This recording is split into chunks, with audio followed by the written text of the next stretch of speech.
Yeah.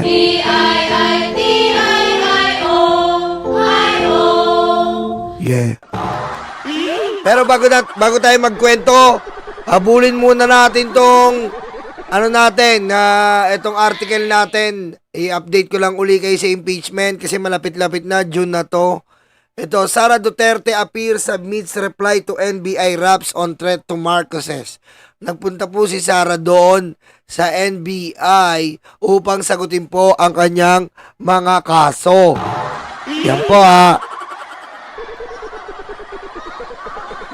Sabi dito, nag-file lang ang ating president ng kanyang counter affidavit doon sa complaint na inihain ng NBI. Sabi ni Michael Powa. Uy, buhay pa si Twilight.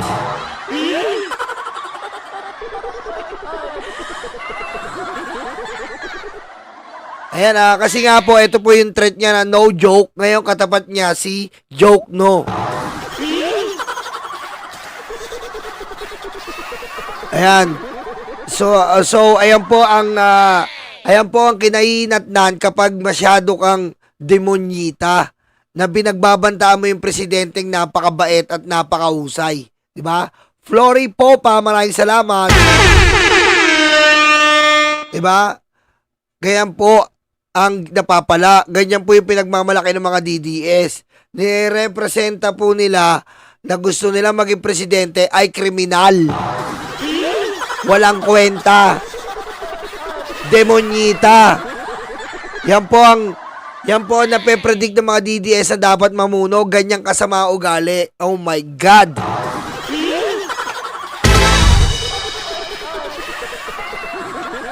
However, POA refused to divulge the contents of her counter affidavit, emphasizing that we do not want to preempt out of due respect na rin para ma-appreciate ng walang outside influence ng mga prosecutors.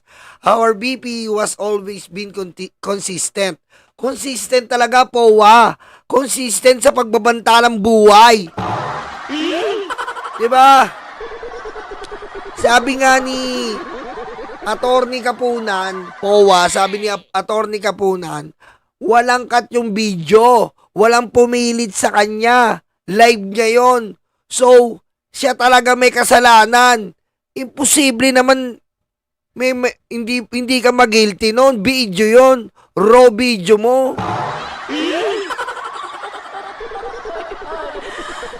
Nakapagtaka naman. Grabe naman yun. Ikaw kaya gumawa nun. Ordinaryong mamayan ka. Sabihin mo ganon. Di patay ka na. Kung di ka patay, kulong ka. So, pag siya may ganyan pa, yan di po ang hindi fair sa atin eh. Pag ganyan, hindi fair. Gaganyan pa, magpa-file ka lang sa pero pag mahirap ka, wala. Tapos ka dyan.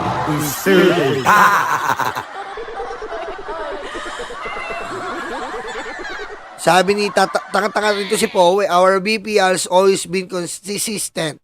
She always said before that he would face the accusations being thrown against her.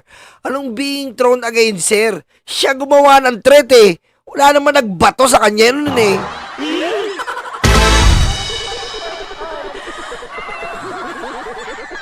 Wala naman, hindi naman tinanim yung threat. Siya mismo may gumawa. Ewan ko sa'yo, Powa.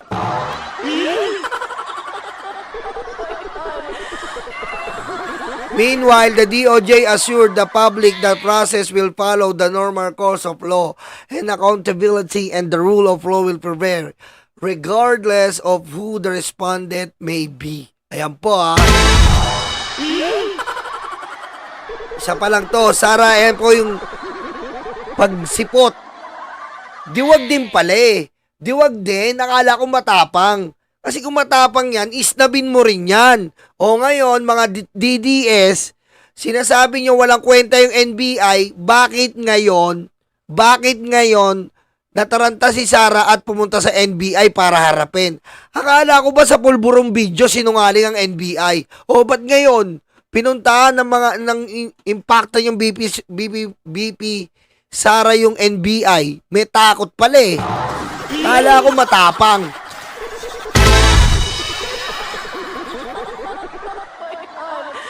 Dumako tayo dito. Ito pa, papaalala ko lang sa inyo.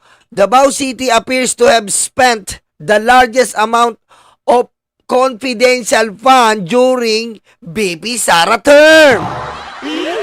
Papaalala ko lang sa inyo. Na si Sara Duterte, nung mayor siya, siyang may pinakamalaking confidential fund daig pa Makati, Pasig. Kita nyo mauunlad na bayan natin sa Maynila, daig ng Davao. Ano ba meron sa Davao dyan? Puro maligno ba dyan?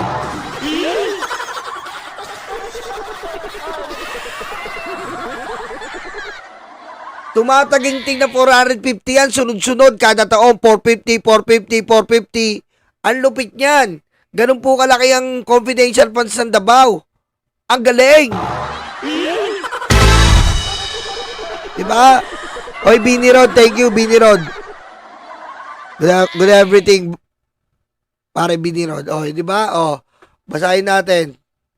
Davao City spent the largest of amount confidential funds among the country's cities and municipalities 2016 to 2022.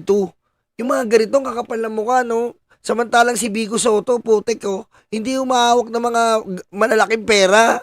Ayaw niya umawak. Kung may hawakan man lang siya, may pinapakita ka siya, kagad listahan. Ito, ibang klase mukha na ito. The best!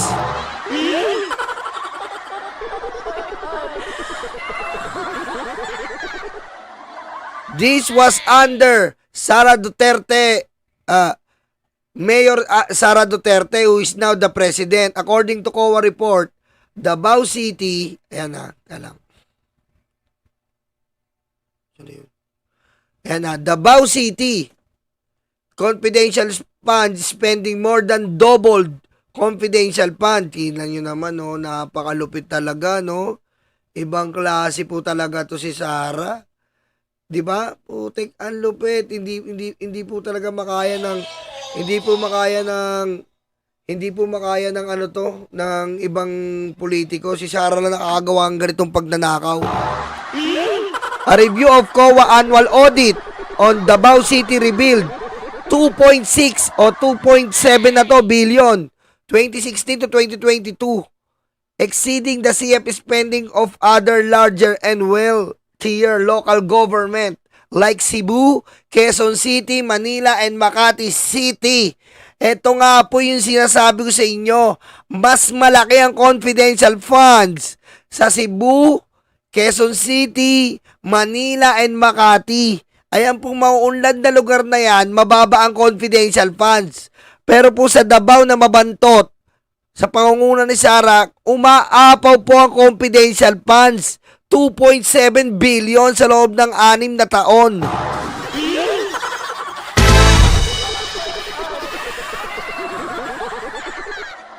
Grabe grabe po. At ngayon po, hindi po nakontento yan. Inangat niya sa DepEd, inangat niya sa OBP. Yan na naman ang kaso niya, confidential fund.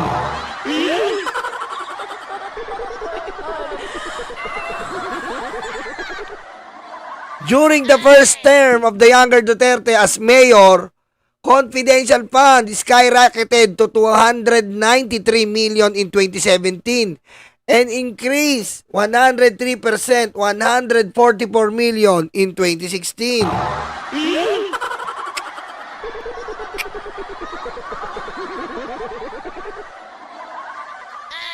Grabe po kung kukumpara mo raw po sa Cebu, grabe po lang confidential pa ng Cebu. Pinakamalaking voting, capital pinakamalaking butante po ang Cebu. Pero ang confidential funds niya, 13.3 million lang.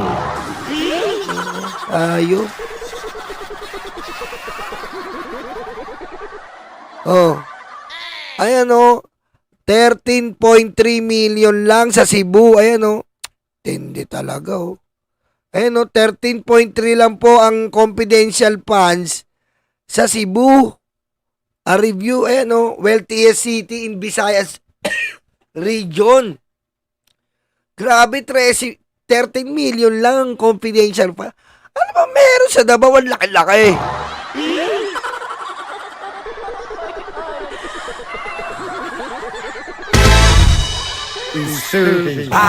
Grabe, no?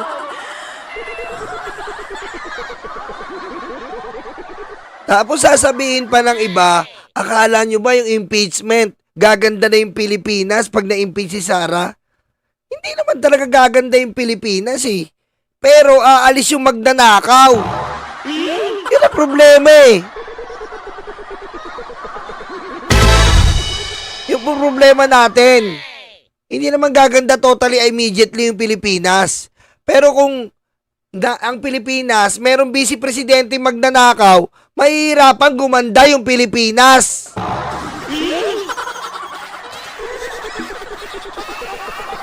Mahihirapan po gumanda yung Pilipinas. Hindi po natin inaano si Sara, pero siya mismo ayaw niya magpaliwanag. Siya lang po ang BP or opisyal ng government na ayaw magpaliwanag, tapos ngayon kung ano-ano pag gagawin niya. Oh. Ano gagawin niya, kung ano-ano ang iimbento mga kwento. O ngayon, maharap siya ng kaso kay Luistro. Nag-imbento siya ng kwento. Biro mo, inimbento mong kwento kay Luistro na ginawa mo palang abogado, hindi naman. Kasi in the first place, paano ka mag-aabogado? Unregistered yung law firm nyo, 10 taon na, ang tigas naman ang mukha nyo.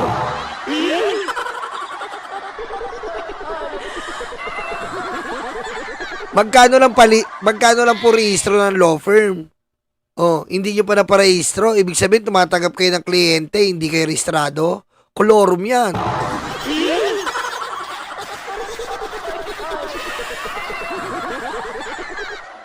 Oh, paano mo mapag-jive ngayon na kinuha mong kliyente si Luistro? Wala ka na naman mapakitang dokumento. Puro dakdak ka na lang. Gagawin mo. May narinig ako sa kaibigan kong congressman. Puro kwento, walang dokumento. Sara, hindi na panahon ng Betamax ngayon. Ang bilis na ng information, ipakita mo. Oh, nasa na yung dokumento mo kay Saldico, kay Martin Romualdez? Wala pa rin.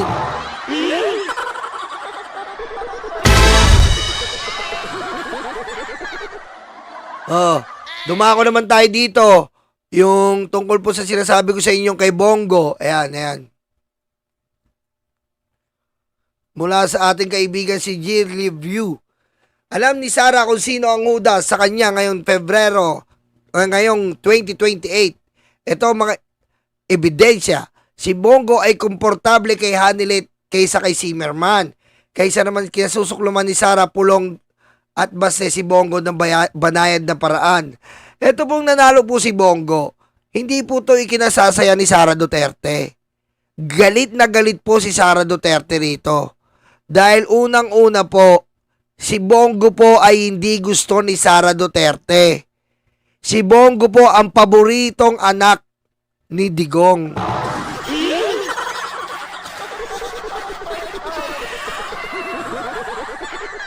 Walang choice ang mga bata kundi ang sumunod kay Papa Digong. Kung ano sabihin ni Papa Digong, yun ang susundin.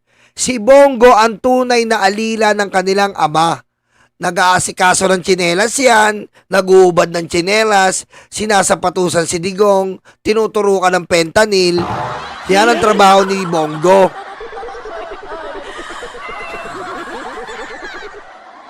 Oh, a couple of months back, in the Maisog Rally in Pampanga, papalala ko lang sa inyo, minura ni Baste si Bongo. Bongo, kumpara kita, pero isa kang traidor. Yan po. Diyan po natin malalaman na si Bongo po ay hindi paborito. Ang paborito lang talaga, di ba, ang grupo ni Bongo ay si Hanilet, Chong Kitty, at si Sal Panelo. Yan po ang Team Bongo. Handaan nyo yan. Si Hanilet, Chongkiti, Salpanelo, Bongo. Dito naman sa kabila, Sara, Pulong, Baste, Harry Roque.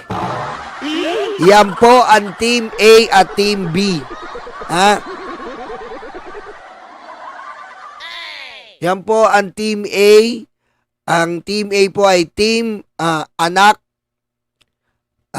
Team Anak. Dito naman, Team Bongo.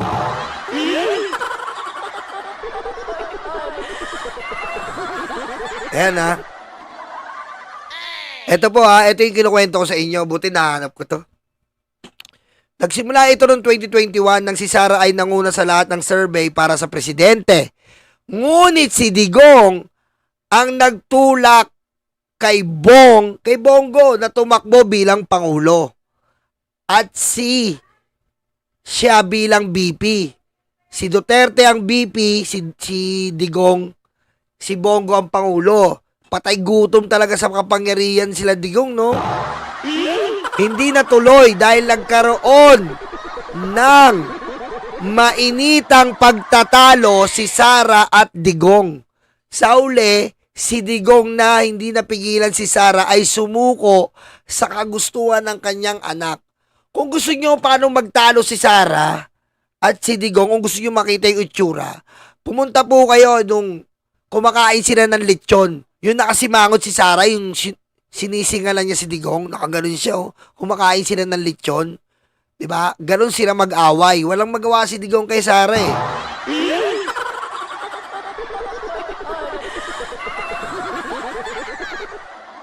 Hiniling ni Digong kay Bongo na umatras bilang kandidato sa pagkapangulo at siya bilang vice-presidente. Pinayuan ni GMA si Sara na kulang pa siya sa paggawa ng presidente at dapat BBM muna sa Makontuwid, doon na buo yung unity team. Ayun po. Ngayon, siyempre si Bongo, ngayon, iba na po utak ni Bongo. Iba na utak ni Bongo. Sabi ko sa inyo, etong impeachment na to, maaaring makikita mo na maka-Duterte yung iba dyan, pero may mga kondisyon yan iniisip. Unang-una, si Bongo at si Bato. Pwede silang makipagkasundo na wag na silang itapo ng ICC. Diba? Si Bongo, number 1 siya. Garnering 25 million plus votes. Oh. Pwede niya sabihin na eto na yung time para ako na maging presidente sa 2028. Siyempre, number 1 ka eh, na senador, iisipin mo yan ngayon. Ngayon, pag naisip mo yan, putek, nakikita mo pa si Sara, abot-abot ang kaso. Magpapaalipin ka pa ba kay Sara? Tandaan nyo, sabi nga ni Kapunan, iba ang magulang sa anak. Yung magulang ka-close mo, pero yung anak, impacta, mahirap pakisamahan, iba yun.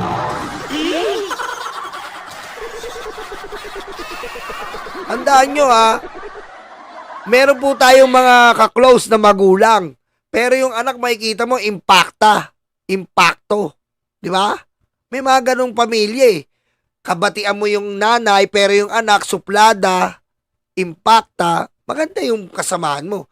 Ngayon ang nasa isip ni Bongo ngayon. At yan po ang pinagningit-ngit ni Sara ngayon. Oh, kita mo, wala ka maano na balita na si Sara na proud kay Bongo. Congratulations. Wala.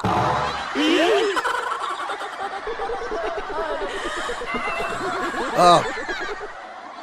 At si Bato naman, hindi rin niyang gusto ni Sara.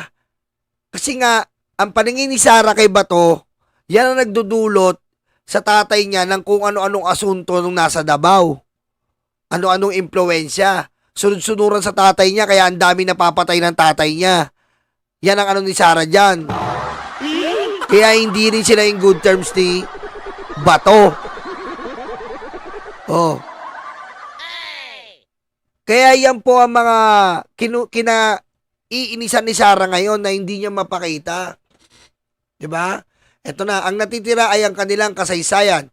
Suportahan sana ni Digong ang winning choice at si Sara iyon. Pero hindi ito pinayagan ng awayan ng magkapatid kay Bongo at Hanilet.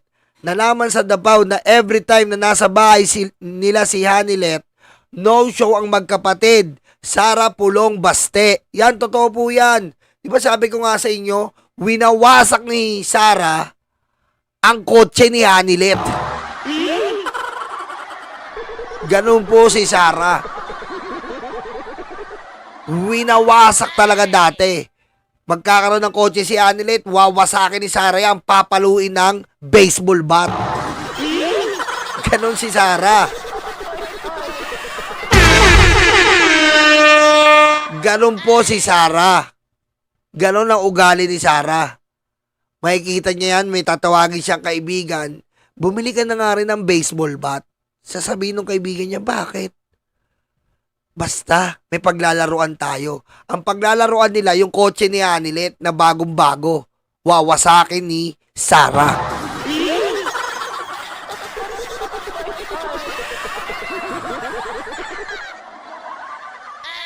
Oh.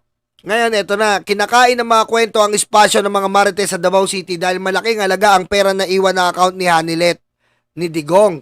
Ipinakita na ngayon ni Hanilet kung sino ang nasa Davao City kung wala si Digong.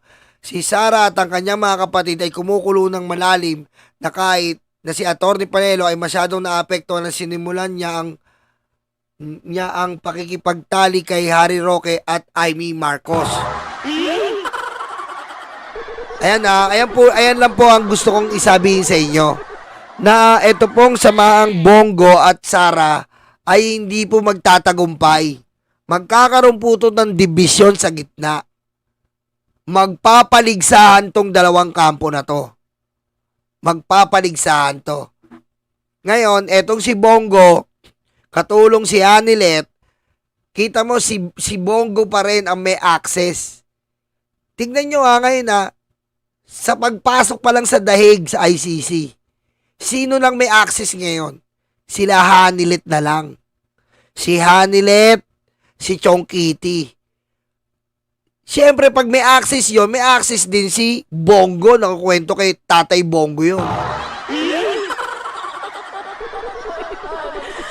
Si Sara ngayon, wala nang access. Tinanggalan siya ng access ng ICC. Yari na naman. Galit Gigi na naman.